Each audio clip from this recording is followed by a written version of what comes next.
Hey, what's up YouTube? This is ThinkPad20 and I've posted a lot of vids but haven't done an instructional vid and I figured why the hell not. So what I'm going to talk about is fast picking, down picking, and of course speed picking has been covered to hell and back, but what I'm going to focus on is in a rhythm context. So a lot of guys choose to go with either down picking, like James Hetfield style, or they do everything down picked, or they do everything alternate picked, like Cynic or something like that. And of course, there's advantages to both, there's disadvantages to both, but in my opinion, if it were all possible, I would like to be able to down pick everything because it just sounds better that way. There are physical barriers to that, but I think that downpicking has the most authority, has the most clarity, and certainly when you're talking about busting out a powerful rhythm line that involves palm muting or whatever, it's just going to sound best. So I don't think it's something to be overlooked. So I'm just going to go into a little bit of what I practice in terms of downpicking. So this is one technique practice that I kind of came on a couple months ago and I've been working at, and I found it's really helped kind of lock in my right hand to the beat, and help not only with speed but with accuracy and most importantly with endurance, because pretty much anybody can pick fast for some amount of time, but can they pick cleanly, can they pick accurately, and can they keep it up? So here's the exercise and I'll go into what I'm doing. So here it goes.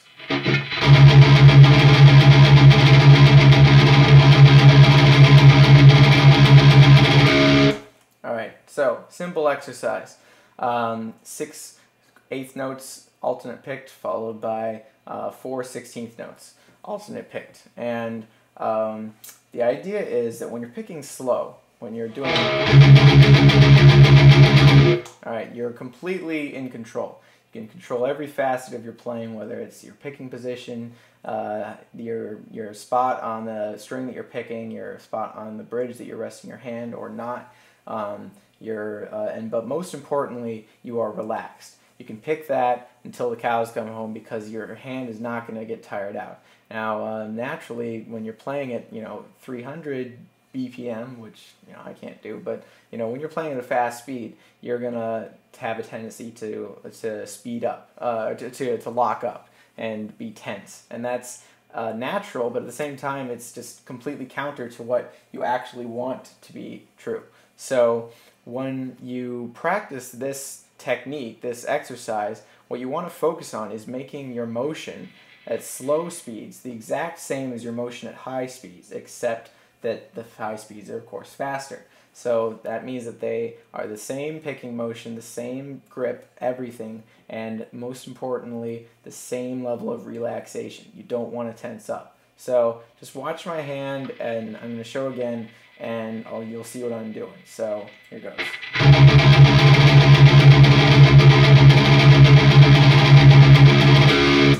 Alright, so if I was doing that right, then there shouldn't have been any difference between my slow picking and my fast picking except for the speed. And certainly I'm not feeling, the pinch in my forearm that is commonly associated with, playing fast and stuff like that. And this I've found to just be a great exercise, not only because it's it's good on its own, but it's also expandable. You don't just have to play groups of 4/16 notes, you can play groups of 8 or groups of 16 or triplets.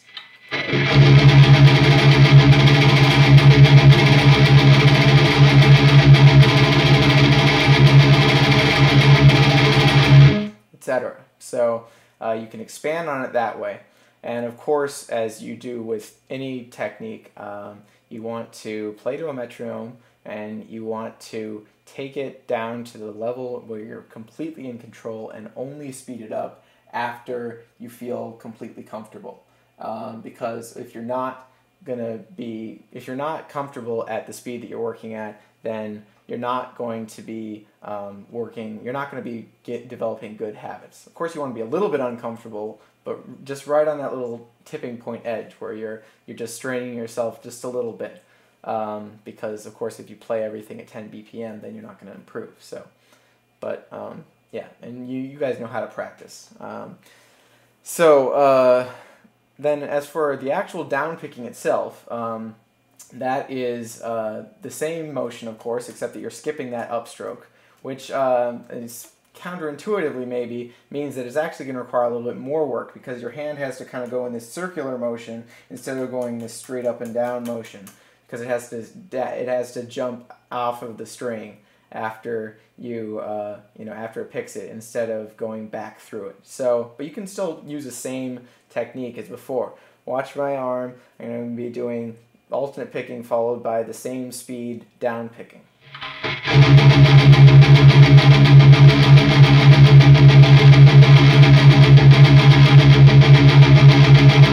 Alright, so that same sort of idea.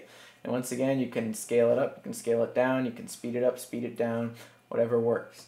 Now, the most important thing is that you maintain precision with your beat. You don't want to speed up when you're going slow and then slow down when you're going fast. You don't want to say, oh, well, I know I can play this fast, and then when you can't play double that speed, so instead you just kind of like throw in a little blur of notes and keep on going. You don't want to. You want to maintain control at all times, and you want to be relaxed, precise, and in control at all times. That's just the most important thing with this exercise. Actual songs. I love Meshuggah's Bleed because they took this exact exercise and they turned it into a song. Well, I don't know if they started with it, but they certainly apply the same concept. So picking pattern on that is along these lines in the beginning.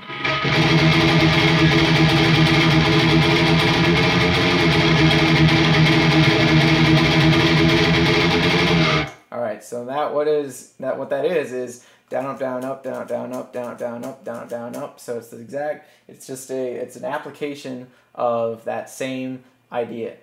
Slow picking followed by fast picking, and everything remains relaxed. That's how they're able to keep it up for, however long that is.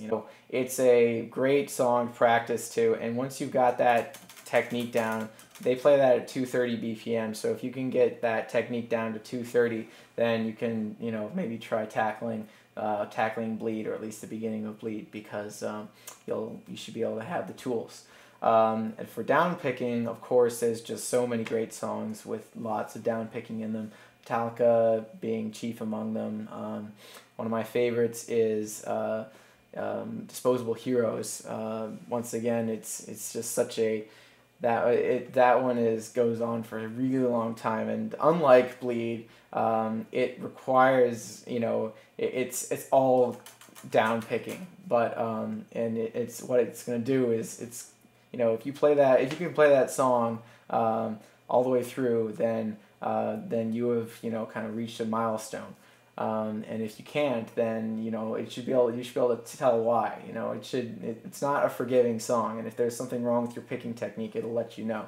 So of course, the main riff to that song is.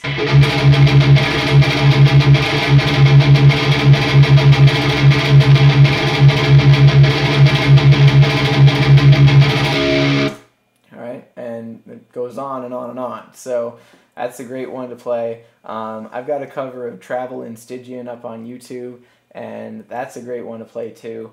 Killer right hand stuff. And by killer I mean kills me. It's like 2 minutes solid of down picking very fast, and there's many others. So lots of great songs to play, and like I said, just the most important thing is stay precise, stay on top of it, and don't bite off more than you can chew, but at the same time, don't let yourself fall back and not challenge yourself. So any questions, feel free to ask, and I hope you learned something, or maybe not, but hope you enjoyed it either way. Take it easy.